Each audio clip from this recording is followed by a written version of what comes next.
What's up? This is Corey from Keen Ramps. Today we're going to show you how to make your own quarter pipe.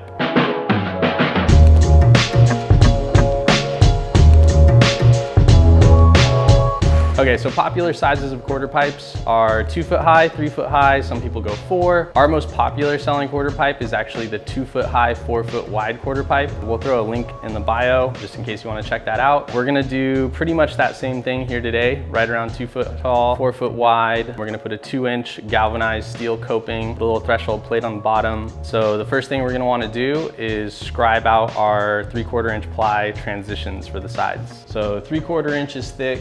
When you go to the store and buy this, a lot of times it's not gonna say 3/4 inch ply in the lumber aisle. It's gonna say something like 21/32 or something along those lines, just so when you keep an eye out for it. But if you wanna ask somebody in the lumber department and tell them that you need 3/4 inch plywood, they'll know exactly what you're talking about. So we're gonna jump into how to scribe out the transition. On some of the other tutorials that are online, and kind of like the age-old way of doing it, people always say use a string line. I personally don't like string lines because they always give a little bit depending on what the material is made out of. And the other thing too, having like a perfectly flat area isn't always the case, so your line might snag on things. So I usually like to use just a thin piece of scrap material. So this is a little piece of skate light. Pretty much use this just like the string line. I'm gonna plot a point somewhere further away, and then I'm gonna make it swing out like that.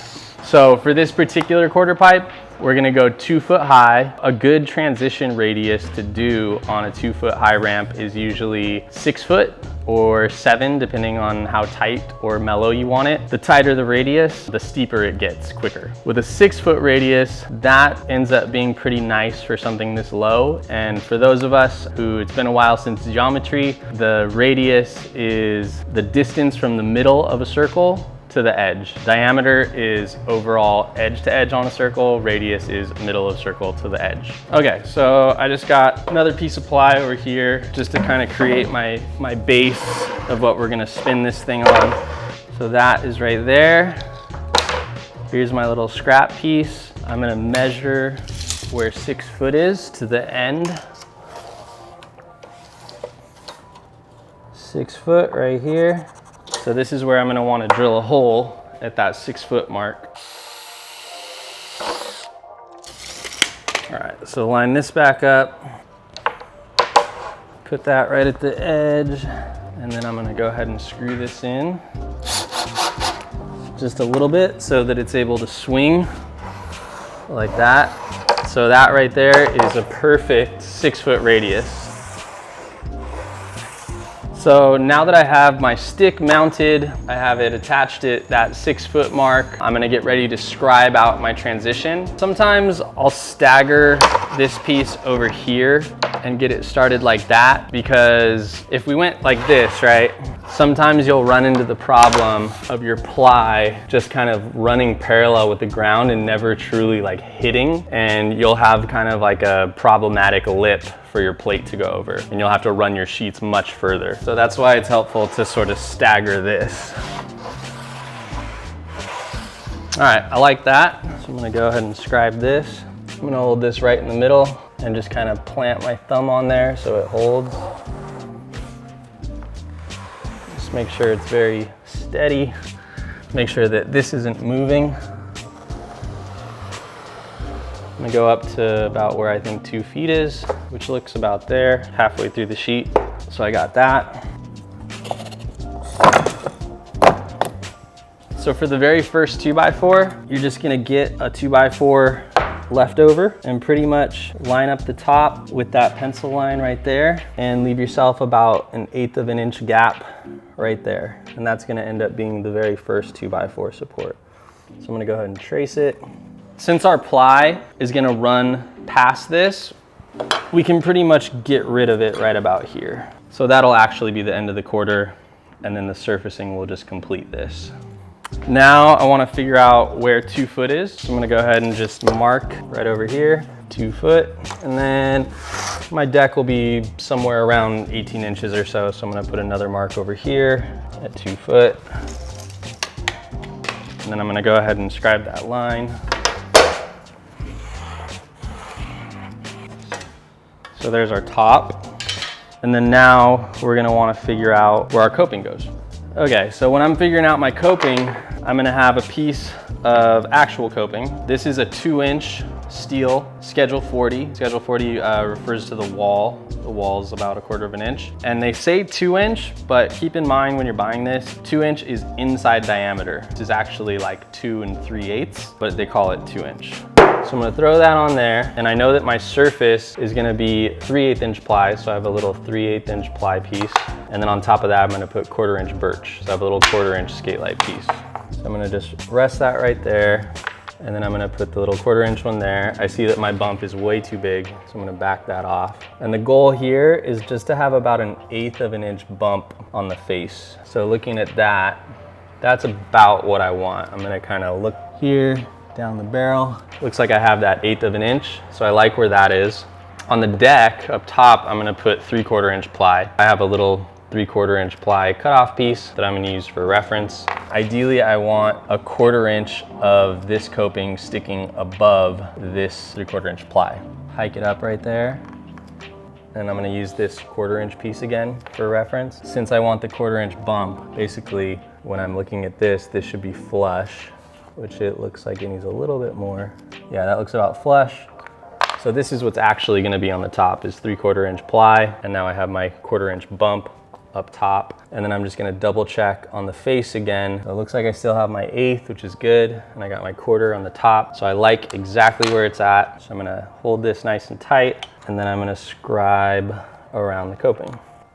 So that's where my coping's gonna go. And then now I can figure out how big I want my deck to be. So it's gonna sit right behind the back of the coping like that. So if I wanna go 16 inches, it'd be there. We'll go a little bigger just so there's slightly more room up there. Let's go 18. So I have that mark, and then I'm gonna grab this big T-square and scribe out where I'm cutting off the back.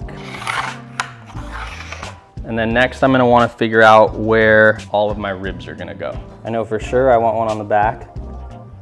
Sure, I want one up here on the deck, back of the deck that is. I know that I want one behind the coping.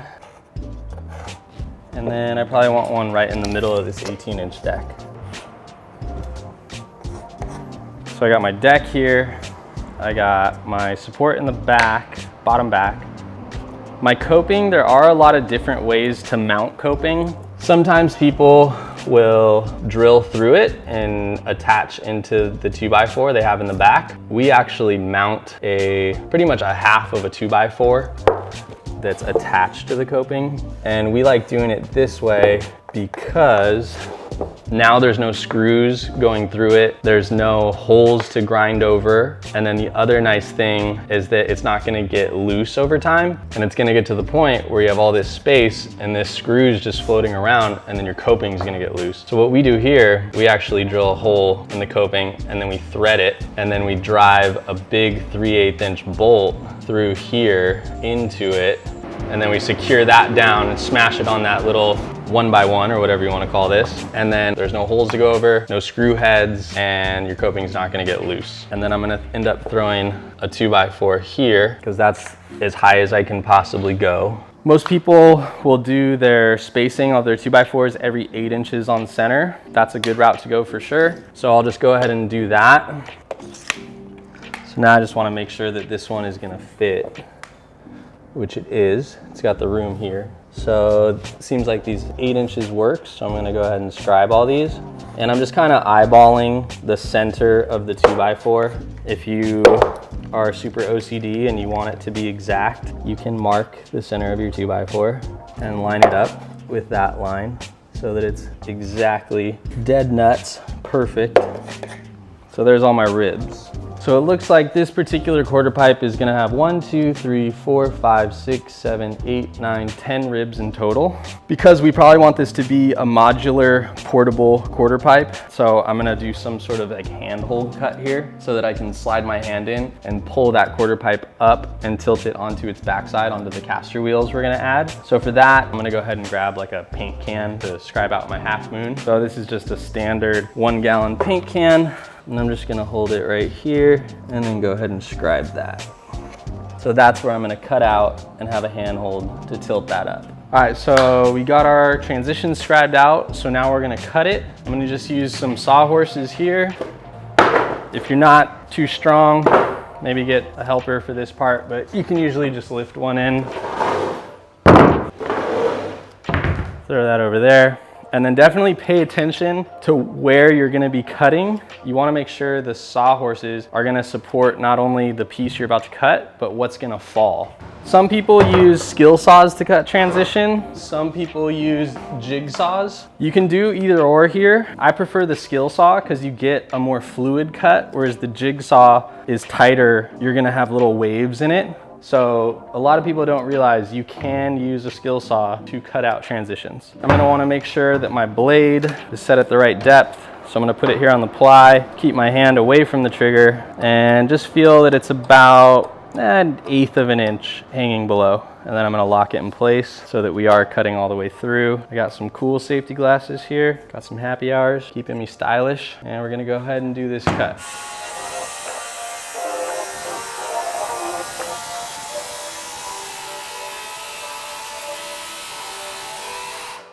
So as you can see, that blade did a pretty consistent cut. I eliminated the line that I drew. Keep in mind, whenever you're cutting anything, the blade is about 1/8 of an inch, so you are gonna lose that material. It's gonna turn into sawdust. I'm gonna go ahead and do my other cuts. So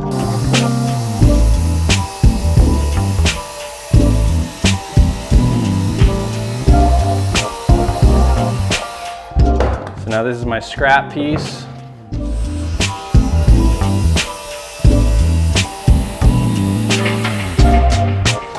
So right when that piece dropped, I knew that I went as far as I need to go. And I have my full transition side, and I just need to cut out my coping notch and my handhold down at the bottom. So before I do that, I'm gonna go ahead and just cut out the other one here before I switch into jigsaw mode.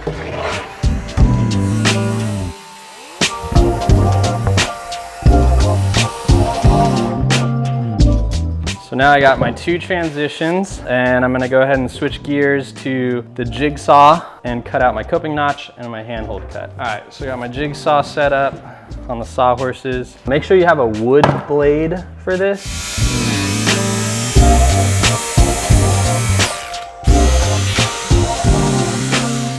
So you probably saw some smoke in that shot. That's just from the resistance of cutting a really tight radius. That will happen. If you want it perfect, you can buy our quarter pipes because they're cut on that big CNC there and everything comes out perfect. That's probably fine. We'll just double check, make sure that that fits. So it looks like I have a little bit of a gap here. So I'm gonna wanna remove a little bit more up top. There we go. So now it's tight all the way around. So I'm gonna go ahead and cut out this handhold.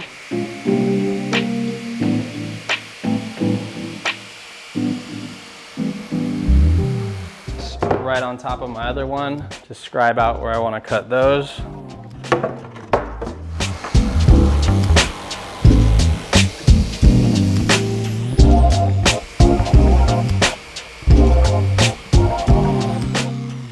You can kind of clean up your cuts a little bit, get rid of all the burrs, just have a nice finished edge. All right, so now we got 2 perfect transition sides. I'm gonna go ahead and stack them up. And we're gonna scribe out where the 2x4s need to go. So I'm gonna use this speed square. Yes, it's a triangle, but it's called a speed square. And then this way, when we're attaching our 2x4s, they just land in the perfect spot. So next, I wanna drill our holes that are gonna attach the ribs. So I have an 1/8 inch bit, it's super long. Ours is super long because sometimes before we were using the CNC, we do, 10 of these at a time. So I'm gonna go ahead and just drill holes here. Try not to push the drill through, let the drill do the work.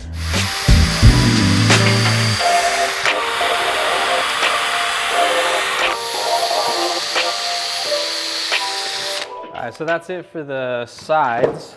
We got 2 2-foot high transition sides, 18-inch deck, and now we're gonna go ahead and frame this up. All right, so I got my sides laid out. I'm gonna preload some screws.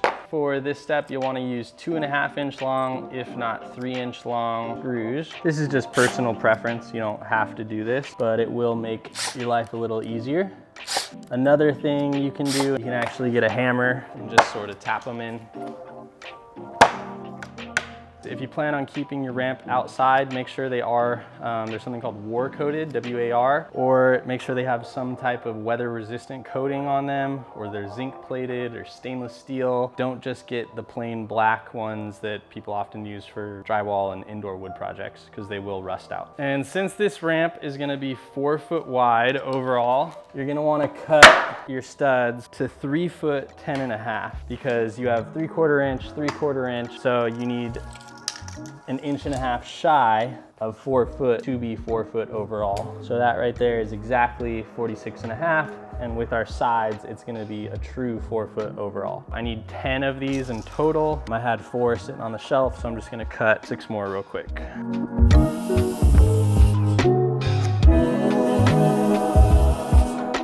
My 3 foot 10.5 ready to go. So I'm gonna attach my first one. Assuming you're by yourself and you don't have somebody to lend you a hand, you can sort of lean the piece of transition to match this angle of this hitting the ground. So I'm gonna go ahead and do all 3 of the deck. For this one that touches the ground, if you're on unlevel ground, there's a chance it might be like that. So just make sure it is very flush. Right there before attaching, flush this way, yep. So if you don't have a helper with you, obviously attaching this on the one side is gonna be kind of tricky. Since we're here, might as well just show you a little trick. If you pop that in just a little bit, let that screw poke into the other side, just like that. Now when I'm on this side, attaching, I just poke it there and it holds.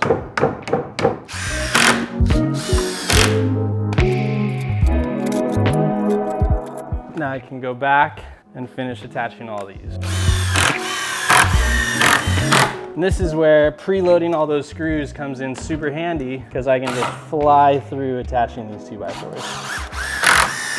So now I've got my full frame, and next I'm gonna throw my coping in. As we talked about before, our coping is actually attached to this 2x2, if you'll call it. And so just like our ribs being 3 foot 10.5, this is also 3 foot 10.5. And then we drilled holes into the bottom of this and then tapped and threaded them and then threw these big bolts in here. So that's holding there. Now I should be able to drop this in a little bit tight. It's okay. Make sure it's all the way in. And then I'm gonna attach it on the side. And then just for good measure, I'm gonna throw some into the back. Same thing here. So now that is nice and secure. And again, no holes to grind over, no screw heads. It's just sitting in there. It's nice and sleek. So next, we'll get into sheeting it. So for this part, it's really important to make sure that this is on really level ground. So the reason you want it on really level ground is because however you start attaching your plywood, that's how the whole frame is gonna wanna sit. So we wanna make sure that it's as level as possible. So that's about as good as we'll get in this space. So I'm gonna go ahead and do the deck first. So we know that our deck needs to be 4 foot by 18, and we want 3/4 inch ply. So I'm gonna go grab a piece of 3/4 inch ply. So in our mountain of scrap, I found this piece that's 2 foot by 4 foot. So I'm gonna go ahead and rip it down to be 18 inches. This is a panel saw, just like they have at Home Depot. A lot of you probably don't have these at home. So you can, of course, just use your skill saw.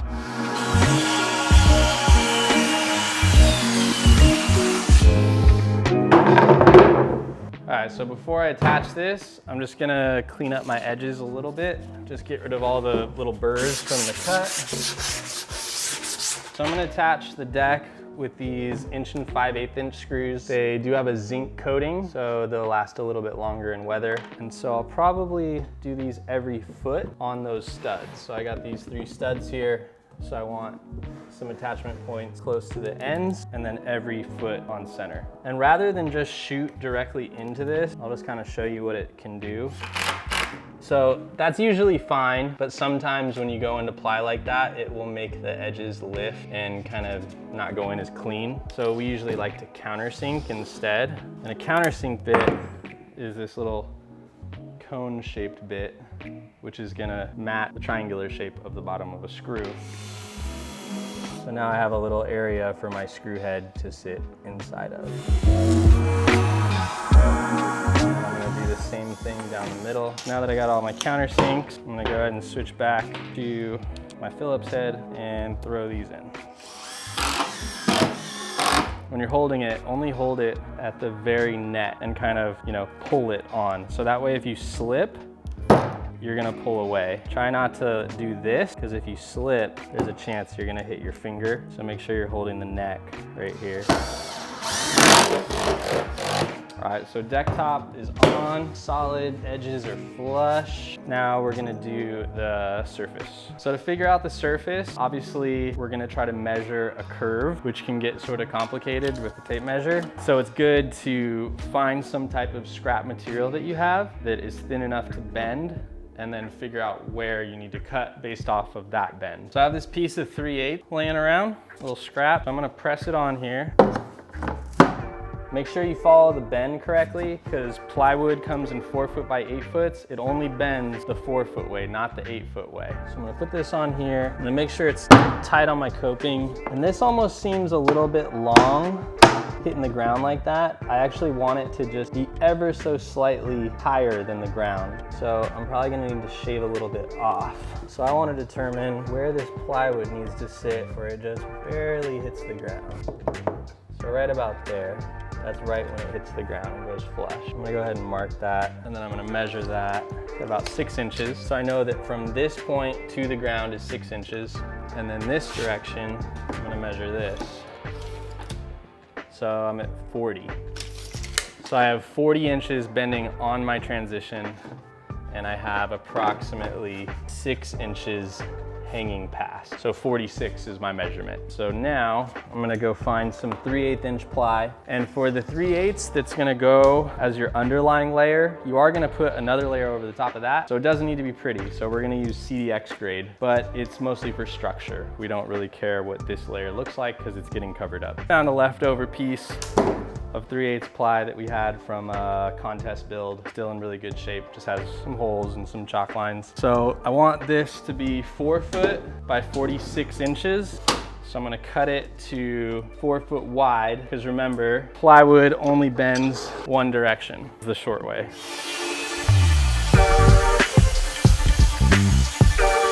As my first layer. And then I'm just gonna butt it as tight as I can get it. Make sure that it's flush here, flush there. I'm gonna get my smaller 1 5/8 screws again, and I'm gonna just tack each corner for the time being. And the reason that I'm placing these a couple inches in is because my final layer is gonna be 1 inch from the edge. So I wanna make sure that these screws are in far enough where they're not gonna be getting hit by my final layer. Now I'm gonna add these all the way down, making sure that I'm hitting a stud on every single one. And I'm also gonna add a row in the middle for good measure. So I'm gonna get this T-square and scribe across where the middle is. And then when I lay out my final layer, I'm probably gonna do something similar that I did to the deck and have one every foot on center. So I wanna make sure that this middle row doesn't land at the 2 foot or the 3 foot mark. So I'll just go 29. And so these are all my areas where the middle screw is gonna get attached. So we got one layer down, the 3/8 underlying layer of plywood. Next is gonna be the 1/4 inch birch. So for the birch, I had some pieces laying around, and this is called Baltic birch. It comes out of Europe. It's composed of 5 plies. There's not a lot of filler and garbage in there, so it holds up pretty well in weather. It's a nice sanded, bleached, cabinet grade, awesome finish, so everything's gonna look sharp. Definitely don't use masonite, because masonite is essentially compressed cardboard. So it's like paper. It absorbs water like no other. So stay away from masonite. If you're gonna go with a plywood, make sure that it is a smoother finish. You're probably gonna wanna coat it when you're done with some type of exterior grade paint, garage floor paint, something along those lines. So yeah, we found this to be just about the best wood that you can use on any outdoor skate ramp. It doesn't last forever. It's not as good as skate light and ramp armor and gator skins and those types of surfacings, but it is a cheaper alternative and it lasts a hell of a lot better than masonite. So we're gonna go ahead and use this as our next layer. So we wanna figure out how long it is. The 3/8 ply underneath was 46 inches long. We're gonna wanna figure out how much longer this needs to be to where it hits the ground. So I'm gonna go ahead and just use this. It's for tightening grinder wheel, but I just need anything flat so that I can see how long until that hits the ground is where I'm hitting the ground. So I'm gonna measure that. So it looks like 1.5 inches. So if this was 47 and our final layer needs to be 1.5 inches longer, we're gonna go 47.5. And then we have to also keep in mind that it is gonna sit ever so slightly higher, because when it goes on there, it's maybe a 1/16 to an 1/8 above that 3/8 ply before it hits the coping. So we have 46, which is this, plus the 1.5 plus 1/8, we'll call it. So we're pretty much gonna go 47 5/8 is gonna be our measurement. So this looks like it is 2 foot by 4 foot, I believe. So I'm gonna just shave a little bit off of this and then find another one that is also 2 foot by 4 foot, which is right here.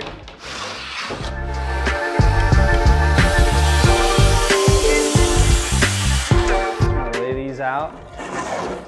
I'm gonna try to find 2 factory edges so that middle seam is a little bit nicer. And now I'm gonna wanna countersink this layer. Since this is our final layer that we're gonna skate and we want it to last forever and we want it to look good, we're gonna make sure that it's countersunk. The grid is perfect. To do that, I'm gonna go back to this piece of 3/8 inch scrap that we can bend. I'm gonna mark everywhere where a stud is. Stud, there, there. Then I'm gonna bring it over here.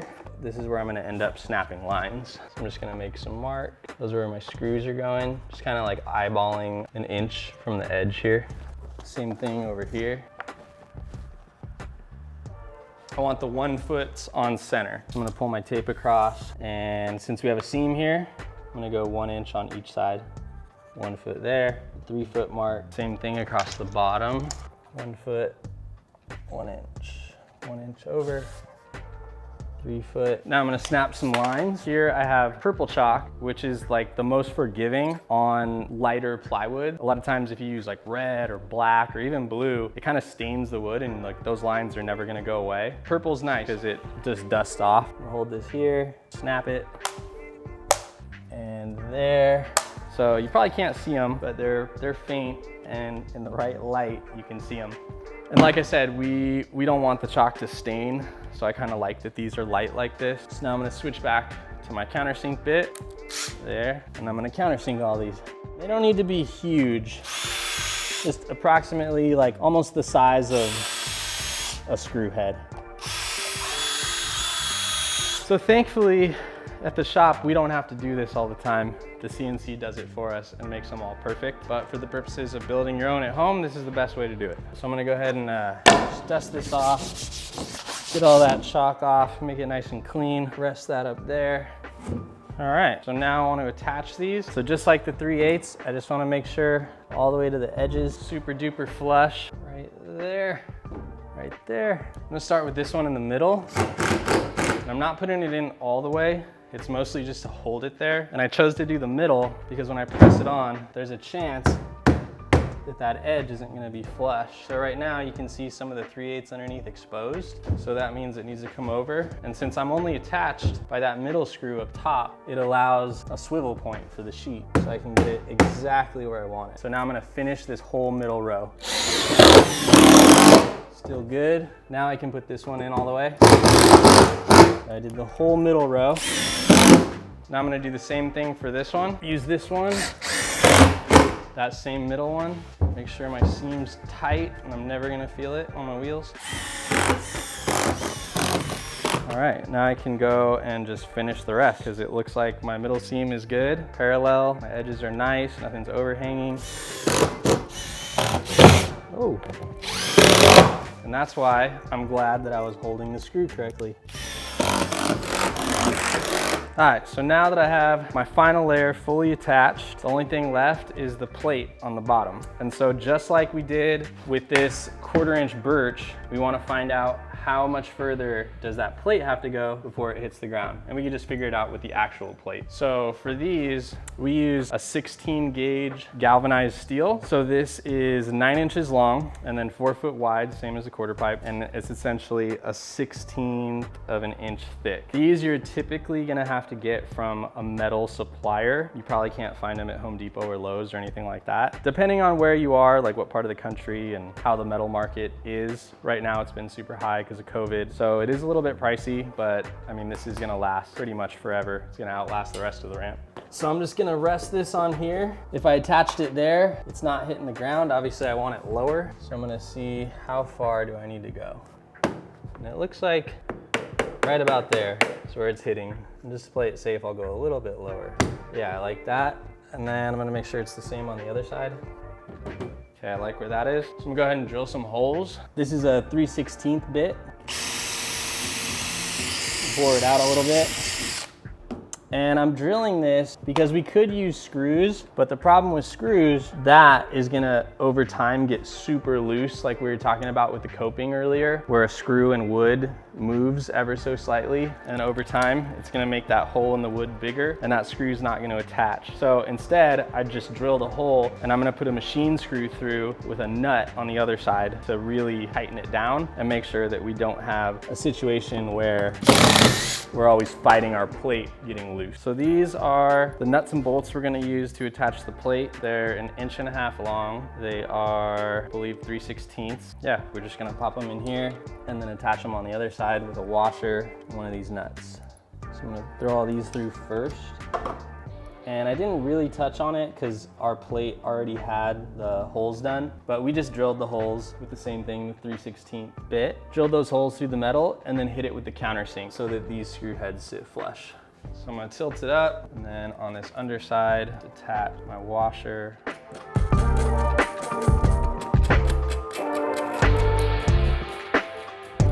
Tighten them up. I'm gonna go just enough that that washer starts to bite into the wood a little bit. Right there. That last little scrunch onto the wood is nice. And then you can see it on the face that there is no screw head to go over. It's just perfectly flush. And minus the casters going on the back, this is pretty much done.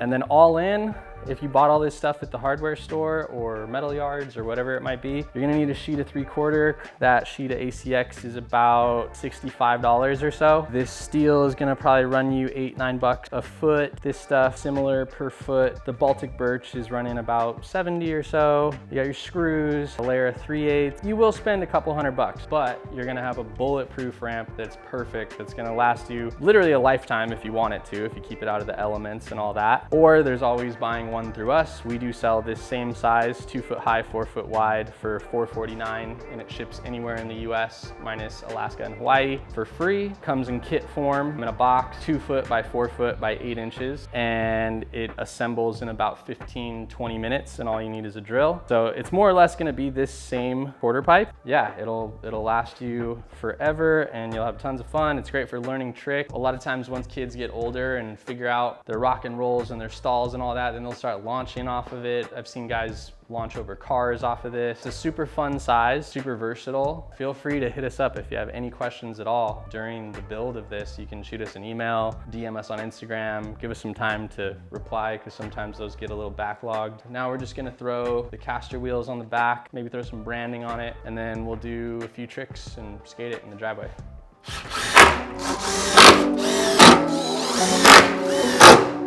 And if you happen to make your own quarter pipe at home and you want some of our stickers to throw on it, feel free to reach out. We'd be happy to send some.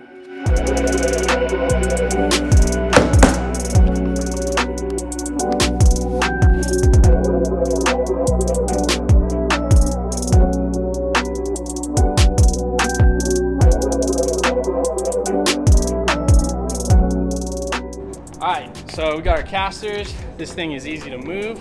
Just gonna plop it down and get a few tricks. One trick already kind of happened.